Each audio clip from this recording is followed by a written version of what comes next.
So, my name is Rachel. Right. I'm a sophomore in forestry. I just wanted to know, when did you start taking an interest in forestry and why? Like, at what age? What were you doing? I've often thought about that. I don't know. I think it was in my genes. I have a grandfather who was in logging, and an uncle who left the state of Wisconsin and went to Oregon and logging. And my grandmother had a picture of logging, but I knew I wanted to be a forester early on. I don't know why. I remember I went off to college and I had a roommate, and I was supposed to go with a friend, and the friend didn't go, so I had a stranger. Right. And he ended up not knowing what his major was going to be. And I'm telling him, well, I'm going to be a forester. And he said, how do you know that already? How do you know that's what you want to be? And I explained to him, I said, I know that's what I'm going to be. I ended up in, and I often wonder about this in high school. You all took probably as a sophomore in high school or junior, you took a number of tests, but didn't one of them tell you what you had an aptitude for? Okay, Yes. I took that test. And I took it and I went through, and afterwards I went to see the high school counselor. And she said, I'd make a good, I forget what, I remember one thing was an accountant. And I would. I actually have an accounting, I love it. And several other things. And I said, well, I'm gonna be a forester. I already knew that. And she said, you're not gonna, that's not on the form at all. And I said, well, yeah, I know it's not. I thought about that when I filled the form out. There was a bunch of questions on, do you want to plant seeds and things like that? And I said, those were farmer questions, and forester's not like a farmer. And I said, I knew that was going to come up. And I said, matter of fact, I still wonder how I knew this. I remember explaining it to her. I said, there's jobs in forestry where you're essentially an accountant, I'm a forest economist. I don't know how I knew that, because there was no internet. I'm old enough, I didn't look that up. I found that out, I don't know how I found that out. But I remember explaining to her that I could be an accountant and work in forestry. So, students who are just now getting done with school with forestry program here at Clemson, what advice would you give them going into the field? What advice? Okay. Well, you say that they're already in the field, or somebody thinking of going into the field? Going into it, getting out of school and going into the job market. Well, the main thing with forestry, I think, is it's one of the safe fields. It's safe because you got to take a good, strong science background. You got chemistry, and some physics, and you've got a lot of biology. You've got some social science. You got some economics. And even if you get into forestry and don't like it, you can go about any place you want. I've written recommendations for people that have gotten into medical school with a forestry degree. There's enough, and all they got to take is, I know from experience, haven't talked to one afterwards, there's enough science. Biology, even though you took mainly plant biology in forestry, it's the same biology. They said all they had to take to get in to start was an extra summer of a few courses they didn't have in genetics or something like that. And they said they were right into medical school.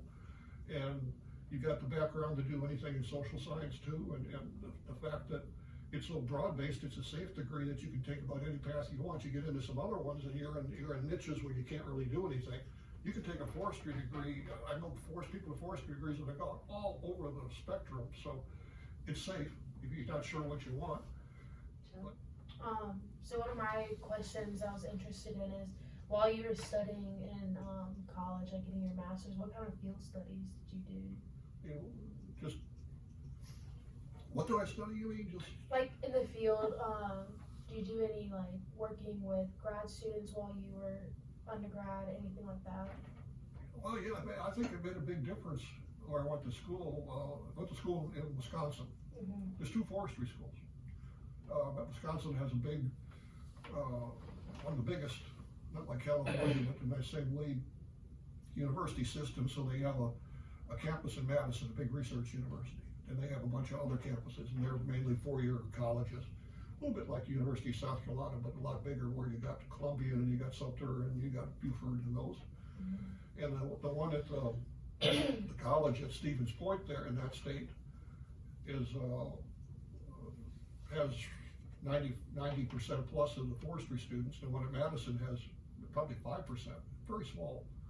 But I already knew I was going to go to Madison, so I had the if you go there, most of my class ended up being at least masters and PhDs. When the ones at Stevens Point ended up going straight to the field. So there was an inclination there somehow. I knew that's what I wanted. And because I went to, and Clemson has the same thing. You guys have it. I think lesser because Madison is a really intense, large research university.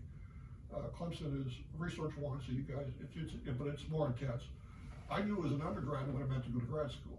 I saw grad students, part of what they said that difference was if you go to Madison, you're going to see teaching assistants, you're going to get big classes. It's going to be, if you go to Stevens Point, professors will teach you straight out. Well, that's true, except seeing those international quality professors as opposed to the local ones that taught at the four-year college, and seeing the teaching assistants, most of them were probably more highly qualified because they were at Madison than the professors that were at the other places. I had a good idea before I went to graduate school what graduate school was, where I think someone going the equivalent here at Coastal Carolina or Francis Marion doesn't really know what graduate school is going to be. And you guys have seen, you're in the middle of it. There's graduate students all around you all the time, the teaching assistants and research assistants and things like that. So going to a place like Clemson or Research One University, you all have a pretty good feel if you're taking a master's, getting a master's degree, what that involves.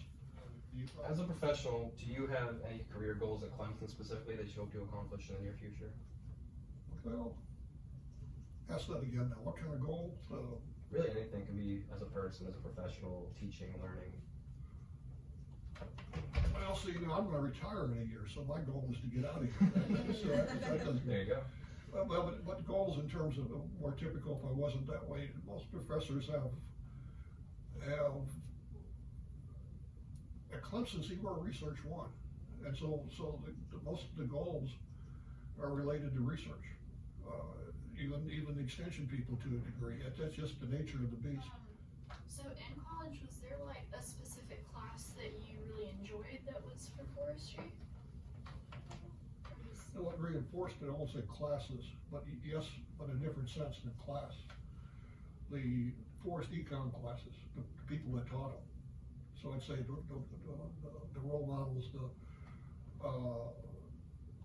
I took some courses in natural resource economics with the ag economist, and then the two economists that taught management and the equivalent in forestry of me and Dr. Canal. What a different, equivalent of us. They, in a sense, I realized that's what I wanted to be. The job that our group chose was in the colleges working in the inventory and marketing division of the National Park Service. This job would be located at the Southeast Regional Office in Atlanta, Georgia of the National Park Service. The main description would be to work with networks around the region, tasked to monitor indicators of the vital signs of each park's health. Some general examples of these indicators are vegetation, shoreline change, water quality, land and marine health, along with the diversity of species in both environments.